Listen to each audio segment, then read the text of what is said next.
Bonjour tout le monde et bienvenue sur la chaîne Journal d'une bibliothécaire. On se retrouve dans cette vidéo pour mes conseils de lecture du mois. Et on commence par The Agency for Scandal de Laura Wood.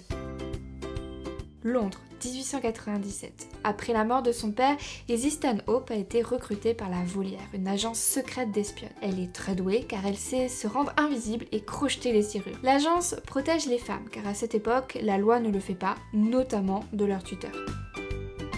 J'ai pris beaucoup de plaisir à suivre les aventures d'Izzy. C'est une histoire toute mignonne entre espionnage et histoire de cœur. La partie espionnage est prenante avec les enquêtes menées, la manière dont elles obtiennent des informations et l'action. Et la partie romance entre Izzy et son duc est toute mimi car elle parle de la peur de l'engagement lors du premier amour.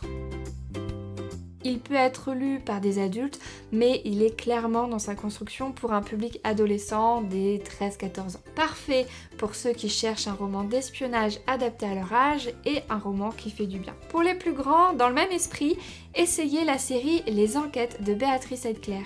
Passons maintenant à Délivré de Delilah Dawson.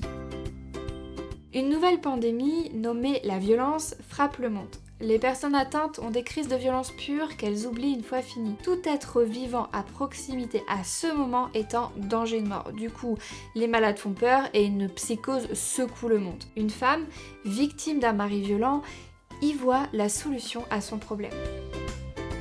Le roman parle d'une maladie violente, mais surtout des violences conjugales. C'est un énorme coup de cœur pour moi, j'ai été secouée du début à la fin et happée par les aventures des trois femmes d'une même famille qu'on va suivre. Il remet en perspective la question de la perte de contrôle dans les violences conjugales et les techniques perverses des hommes toxiques et violents pour contrôler, isoler et détruire leurs victimes. Je peux le conseiller aux amateurs de thrillers psychologiques. Attention toutefois, ce roman contient des scènes qui peuvent heurter la sensibilité avec les violences conjugales et les crises violentes envers d'autres humains ou des animaux sous le coup de la maladie. Si vous aimez être secoué par un roman, je peux aussi vous conseiller La dernière maison avant les bois de Katherine Howard. Continuons avec La passeuse de soleil de Claire Mazard. Noé et Amy se rencontrent dans un centre de rééducation. Il a 19 ans et pense que sa vie est foutue parce qu'il ne pourra plus réaliser son rêve de médaille olympique en patinage artistique à cause de son accident. Elle a 70 ans, elle est intriguée et touchée par ce jeune homme et deviendra sa passeuse de soleil. C'est une histoire attendrissante qui parle de résilience, d'amitié intergénérationnelle, d'espoir et de reconstruction à la fois physique et mentale. Noé et Amy, chacun à leur manière, sont touchants. Noé dans sa détresse et sa reconstruction, et Amy dans son extravagance et son côté lumineux.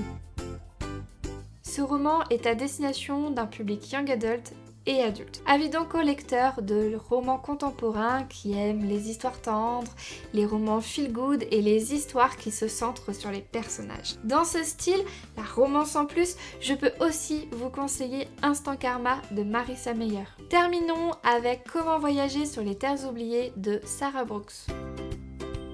19e siècle.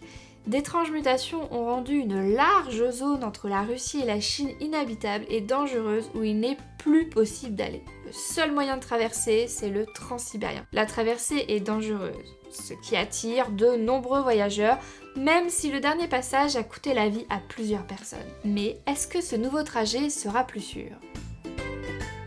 C'est un huis clos qui donne la part belle aux personnages et nous offre une atmosphère à la fois étrange et mystérieuse. Elle met en fait le lecteur au même niveau que les passagers. Nous ne comprenons pas tout en étant subjugués par le paysage. Ces terres oubliées sont certes dangereuses, mais aussi fascinantes. Je le conseillerais à ceux qui aiment les ambiances déroutantes, quand l'étrange s'invite et brouille les frontières et les perceptions, et à ceux qui aiment les huis clos et les développements de personnages. Et voilà, j'espère vous avoir fait découvrir de nouveaux livres, et si ça vous a plu, rejoignez-moi sur Instagram pour retrouver cette chronique chaque semaine et tous mes autres conseils de lecture. De bonnes lectures et à bientôt pour une prochaine vidéo. Salut!